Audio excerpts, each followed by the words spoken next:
This is the Voice of the Land podcast. What's going on, everybody? Welcome on in to your VTL Extra clip of the week.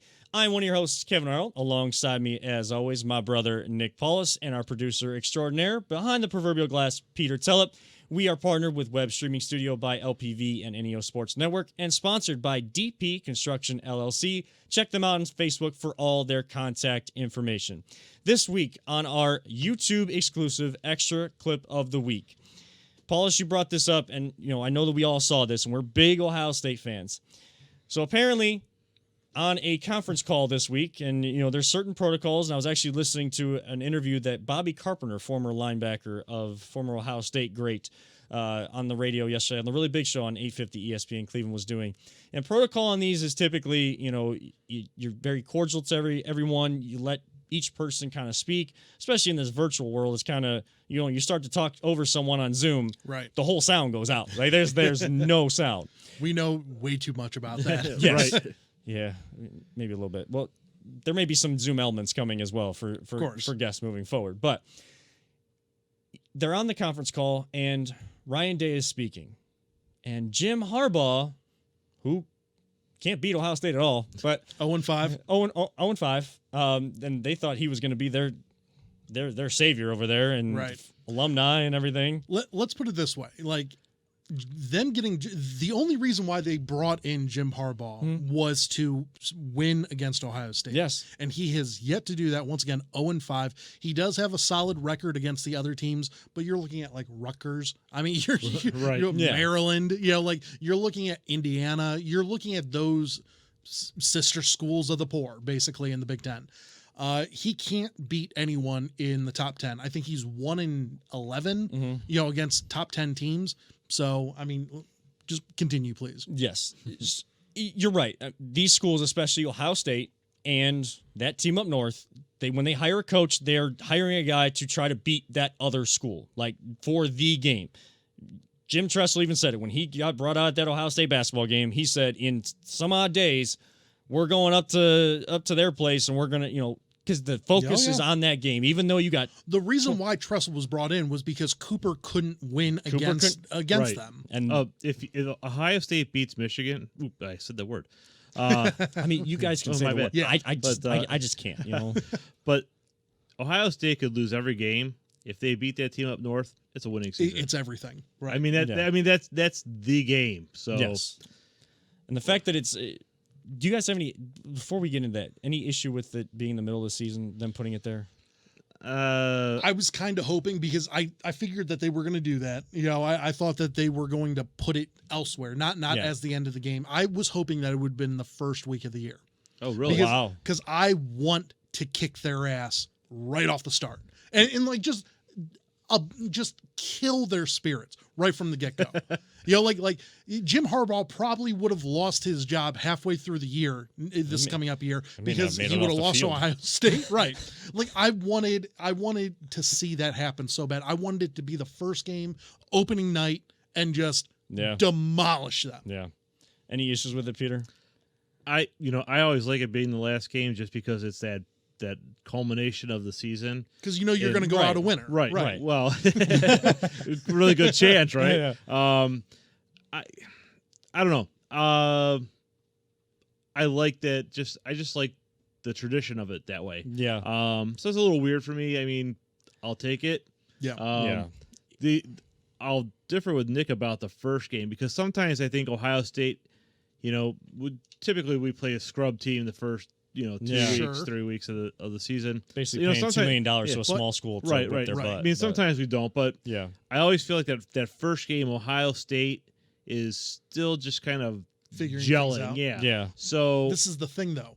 You're starting off with Michigan immediately off the bat. Ryan Day would have that team they'd be ready whipped, to they'd be whipped go. into shape. I would have zero worries whether it's the first game of the year. I understand why they did it in the middle, because you're right. I mean, a lot of teams, out there, they need that warm up game, and then they'll play Oregon. Like what we were supposed to do this year. Yeah, exactly. And then you'll warm up, and then you finally know what your offense is going to do, how it's going to click. But for this year alone, like Justin Fields, you already know. And like I want to see them whoop their ass so damn hard. Well, after what happened in that call, I would be happy to see that as the first game and have them just demolish. And I like you said, Peter, I love the tradition of it, and that whole Thanksgiving weekend, and that Saturday, and being able to see them whip up on that team up north, and kind of put a lot of points on them. It's always great. It is weird to have in the middle of the season, but again, I get it. Like I don't really have a reaction to it because I get it. Like 2020 is thrown off. If it would have been the first game of the year, I would be like, well, okay, let's go, because we're already in a screwy year. So why not? Why not just throw everything to the wind and just try every little thing you can this season? But Ohio State usually beats them by a lot. Well, Jim Harbaugh decides to cut off Ryan Day while he's speaking, and being the lack of cordial person that he is, and a lot of people that may be fans of that team are. Sorry guys, I gotta do it. He chimes in and starts claiming that Ohio State is breaking the rule of already working out in pads and like on-field instruction when they're not supposed to be yet to that point. When they weren't supposed to be, I guess, until the end of this past week. Right, Friday, I believe. So he's claiming that, and Ryan Day reportedly goes back at him and says, "Why don't you worry about your team, and I'll worry about mine?" Exactly the response that should get. Great coach like banter there too. Like Jim Harbaugh being the little brother who's just an ass. Yeah. To Ryan Day who's like the stud, and he's like, dude, come on, you suck. Yeah. So like worry about your team. Maybe try to actually win a game first before you come talking to me. Scoreboard. Basically was what that comment was. Then reportedly, and this is all reported, like no like audio. You're not gonna have any audio of this to prove it. I wish there was. If there is, and it comes out at some point, that's just going to be the greatest thing to listen to on repeat all day long. So Ryan Day goes back to his team and says, "I hope that the Big Ten puts on a mercy rule this year, because we about to drop a hundy on the ass." I'm paraphrasing, of course. I'm saying drop a hundy on the ass, but he didn't say it like that. He may have. He may have. Ryan Day is that gangster dude. Like you don't know. He dropped 56 on him last year, and he could have put up way more. So with that, how many points do you think Ohio State can put on them? Peter, I gotta hear what you say. Man, 100's a lot, man. 100 is a lot, but. I could see him easily dropping 70. Okay. They put up 62 2 years ago. Yeah. That was Urban's last game. Yeah. It was like 50 some odd points last year, I think, too. It was 56 last year. 56 last year, 62 the year before. It was like 40. I just chuckle whenever I hear 62 and 56 against them. Remind me which year, because I'm 62 against Urban, or for Urban's last game. But that was that when Michigan had the #1 defense? Yes. They had the number one ranked defense, and we hung 62. I'm not gonna lie, like I was worried going into that last game because I was like, you know what, like we've won. I believe at that point in time we had won 6 in a row. I was like, like it's tough to win 7, and then they just blew them up. Like embarrassed them. Oh yeah, which was the best part about it. That was Michigan's guaranteed win. Oh, absolutely, yeah. That was their year. Yeah. The cause for concern is how quickly Ohio State likes to score in that typical college football type offense. When they go up against a defense that's able to kind of stymie them for the first quarter and a half, then that frustration starts to set in, and then you start to see them score. Though that's when they have like those 10 to 24 point, and those are like low scores for Ohio State, those kind of scores in their game, and they're trying to scrape by with a win against a lower level team, or they lose on they lose to a team like Purdue because Purdue kind of is able to stymie them for just long enough, or Ohio State shooting themselves in the foot long enough because they're trying to prove that their offense is better than that great defense on the other side. So those are the causes for concern, not like that team up north was so much better. But you have the #1 defense. You're playing the Big Ten, but you have the #1 defense in the entire country. Yeah, you earned that. You did things to at least earn that. You got to give props where it's due. So Paulus, how many? Okay, so you said at least 70. At least correct? 70, right? think, yeah. Okay. Now you're looking. That's 10 touchdowns. That is 10 touchdowns, unless they go for 2. Yeah. a couple of times. But that's 10 touchdowns. Okay. Right. Now I'm looking at the history of Ohio State versus the team up north. Now their first meeting was in 1897. Michigan won 34-0. That was Ohio State's. I believe that was their first year ever playing football. Okay, so you get blown out, and then it was rough in the 1800s. For it was 1900s for the Ohio State Buckeyes. It was rough for the first like 30 years for the Buckeyes, right, but after that they turned it on, and yes. Top 10 school and everything like that. Now the largest meeting win, was Michigan, and they won 86-0. Now that was 1902. That was in the midst of their longest win streak, which was 9. Mm-hmm. That was between 1901 to 1909. Okay. So you won 9 straight. One of those, once again, 86 points. Ryan Day should look at that and go, well, if we win this year, that'll tie that streak. Mm-hmm. So we need to beat 86. I think, realistically, they could put up 90. Like, God's honest truth, I think that against the Michigan Wolverines this year, they could put up 90 points. Because, did they lose a couple of skill position players? Of course, J.K. Dobbins. Oh, my God. Yeah. But you still have Justin Fields. Yes. Who is by far the best player out on the field anytime he ever touches the field. Like, he even made Trevor Lawrence look bad. I mean, there were a couple of moments where Trevor Lawrence looks really good, but I'd put my money on Justin Fields. Yes. Any day of the week. I think I know what you're getting with Justin Fields. Yes. And I think that is a dude that will give you whatever he has to give you in order to win the game. And he's proficient. Let's not put it past him. I mean, the dude can put up 50 touchdowns no matter what. Yeah. I think that they would drop at least 90. 100 is a lot.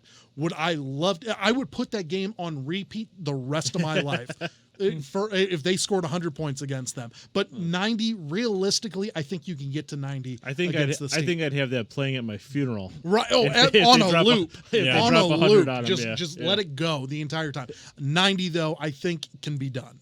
So you know how like the Big Ten Network does those Big Ten in 60 games? Like they cut it down in like 60 minutes so you get a game in an hour. Yeah. Imagine a 90 to 100 point 100 point game in 60 minutes, and you're basically like, was that like 85% of the time you're seeing a touchdown? And the reason why I'm saying that 90's doable is because look at what Michigan has right now. Michigan, they got a brand new quarterback.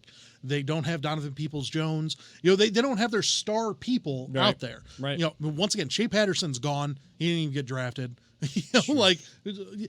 The thing about it is that Michigan, and I've said this before and I'll say it again, everyone claims, Michigan has, all these wins and everything like that. Yeah, that's great. Who also has a lot of wins? Princeton. Mm-hmm. All of your crap is, from 100 years ago. And I get that. But you've been a B-level squad since 1949, since basically 1950. So we'll say 1950 to now, 70 years, you've been a B squad. Because you have one championship. Right. In 70 years, you have one championship. Like, you're a B school. Mm-hmm. Ohio State, Bama, Clemson, over the last 30 years, you're looking at those schools way better than Michigan ever could think of being. And classic rivalries in sports they're always better when both teams are at the top of their sport. Yeah. That game with Troy Smith when both the game of the century. Yes, when both were 1-2 and that they were both undefeated. I think going into that game. I believe 11-0 or 12-0. Yeah.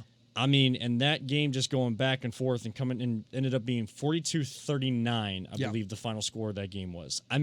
Those are the moments that make the rivalry, that are the epic moments.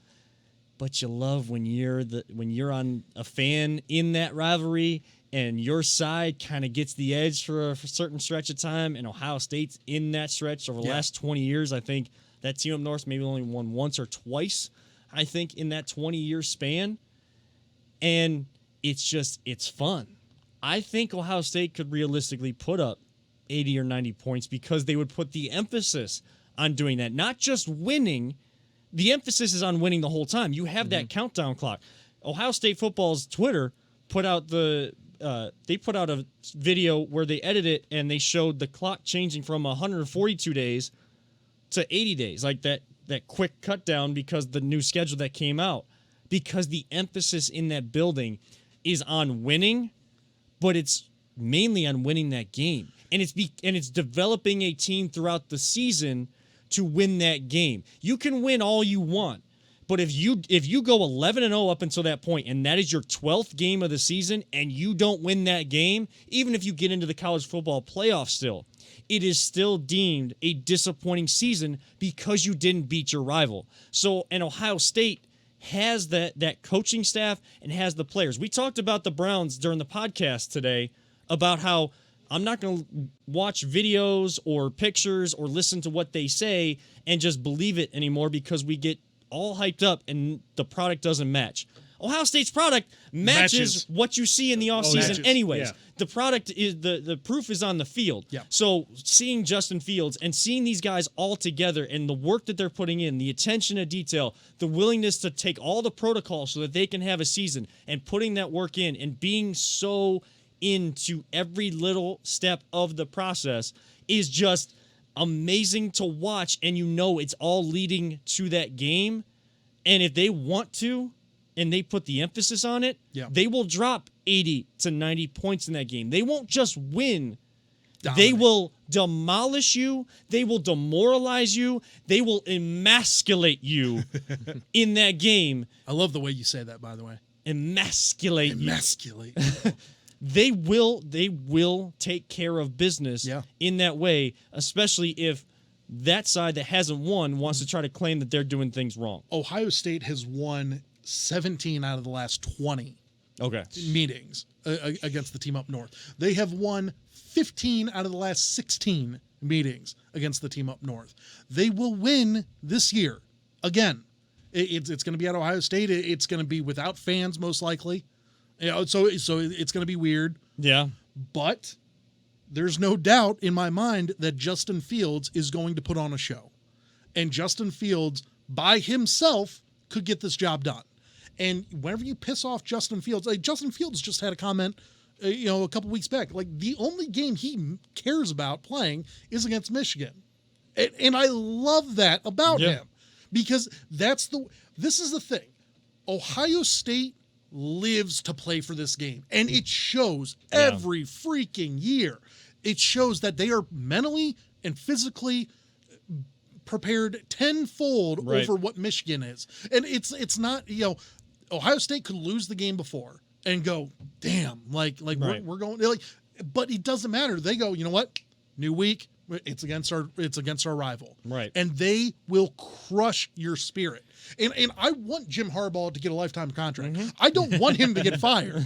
I love watching his khaki commercials. I love it because it just reminds me dude, you're 0-5. You're 0-5. It is the greatest thing ever to know that we've had Jim Tressel, who went, I believe, 7-1. You have Urban, who went 7-0, and now you have Ryan Day. Yep. The only hiccup was with oh my God, what's his name?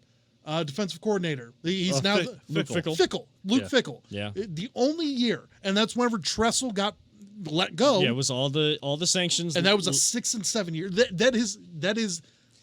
It was a rough spot to be in. No excuses because it's still Ohio State. But you still almost won that game. Yeah. You still almost won that game. Right. Yeah, it's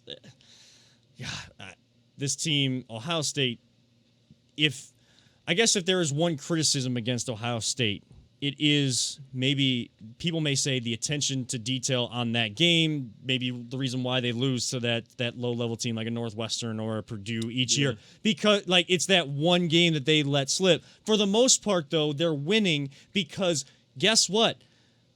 Rutgers? I know you suck, but you're also in the way for us to get one game closer to playing that team up north. So get out of our way. Let's demoralize you because we're preparing to demoralize someone else. I'm seeing the disgusting maize and blue, while I'm playing a team in Rutgers that's red and red and gray too, or Indiana that's red and white, or purple and whatever. I'm still seeing maize and blue, and I'm going to demolish and take those colors off the color spectrum because that's all I see when I'm playing against these other teams. Yeah. It's like whenever Bull sees red, it just goes straight for it. And that's our Ryan Day, Tressel, Urban, all of those guys. They saw red every time. Oh, definitely. They saw the team up north. They were going directly at them. And that's the best part about those coaches that care so much about it, because they get us. They get the rivalry, and I'll tell you what, Harbaugh, best thing since the lead car. Absolutely. Yeah. Absolutely. And I like, don't get me wrong, I loved it whenever we played like Rich Rod and Brady Hoke. You know, like I loved watching those guys on the side, like what's going on? You know, like I'm totally fine with that. But like, to see Harbaugh just look so defeated the entire time, it makes my weekend, it makes my month, it makes my year. I love watching Ohio State dominate the way that they do. It's because we have these wonderfully awesome, amazing coaches that know how to develop talent. And that's something that Harbaugh could never do. He can bring in talent. And he's supposed to be the quarterback whisperer. Donovan Peoples-Jones was a top 10 player going into college. Yes. And he got drafted in the sixth round by the Cleveland Browns. And I guarantee you, Donovan Peoples-Jones is going to make a stud of a wide receiver here. He really is. Like, I think what's going to end up happening, and this is a different sort of thing, but I think we are going to end up losing Higgins. I think Higgins is going to have a decent year this year and get paid elsewhere. I'm totally fine with that. Good for you, Higgins. Like, I thought you were going to leave this year. Yeah. But like, I get it. But we're going to have Donovan Peoples-Jones stepping into that third role. And he eventually, because once again, Odell's not spending the rest of his time here. I hope Jarvis does. I would love to have Jarvis here the rest of his career. Bless him. But all day, every day. Donovan Peoples-Jones was a top 10 talent. Yeah. And you couldn't do anything with Shea Patterson, #1 quarterback recruit. And you did nothing with him, Harbaugh. And I love that about you. Yeah, he was supposed to be the quarterback whisperer. He was supposed to be the one. But you guys brought up the main point of why Ohio State keeps winning. And even if they've lost a game, they've gone back on a winning streak because the coaches get it. They develop players. They develop professional level talent, but they also get the importance of that rivalry. And it's prepared for all year, and when you get to that week, that final week preparing for it, they take every single step necessary to prepare for it, and it's mentioned in every single press conference, opening press conference, when a new coach is over the last decade, since 2000, when Jim Tressel was announced. It is mentioned in every single press conference because it matters that much. And it's why it's not just the best college football rivalry, it's one of the best rivalries in all of sports because it's focused on so much. And even if a team is dominating, like right now, the Steelers-Browns rivalry doesn't get focused on much beyond outside of Cleveland and some in Pittsburgh. It used to be focused on nationwide. Yep. The reason why this rivalry is focused on nationwide, even if one team gets some dominance over a certain stretch of time, is because the attention to detail put in, especially from the Ohio State side, it keeps it in everybody's mind that this is what we're going after, this is the team we have to beat, this is the game we have to win, and we're going to do all we can to do that. And you mentioned Donovan Peoples-Jones. I would love to talk about that because, I'll just say that I love Hollywood Higgins, but I think it's a benefit to Donovan Peoples-Jones for how much he was destroyed. His development was destroyed at that team up north. Yep.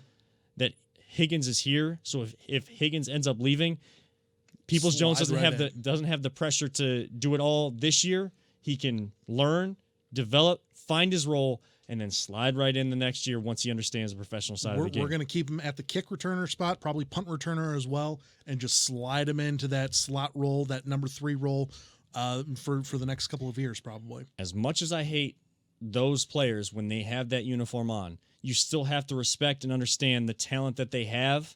And anybody that was against the Peoples-Jones pick because we talked about that before. Yeah, we talked about that. Like, that's absolutely ridiculous.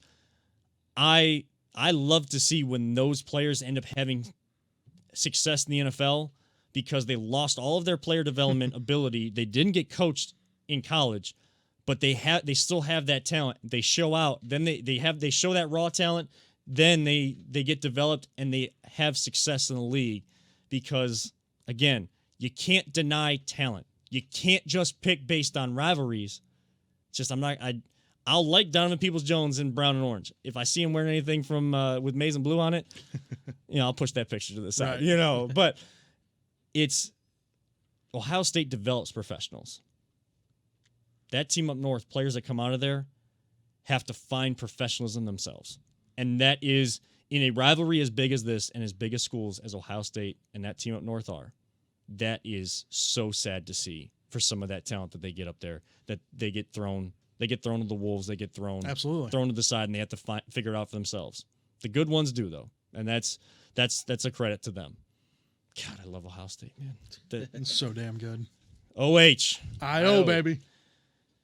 With that, though, that's going to wrap it up for our extra clip of the week. Probably a little bit longer than our normal ones, but we could talk Ohio State all day, honestly. Talk Michigan getting their ass kicked every day of the week. I'm totally fine with that. You're speaking French over there. I don't know what word you just said over there. Actually, if it was French, I would know because I know a little bit of French. You're speaking Spanish over there. I don't know what you're saying.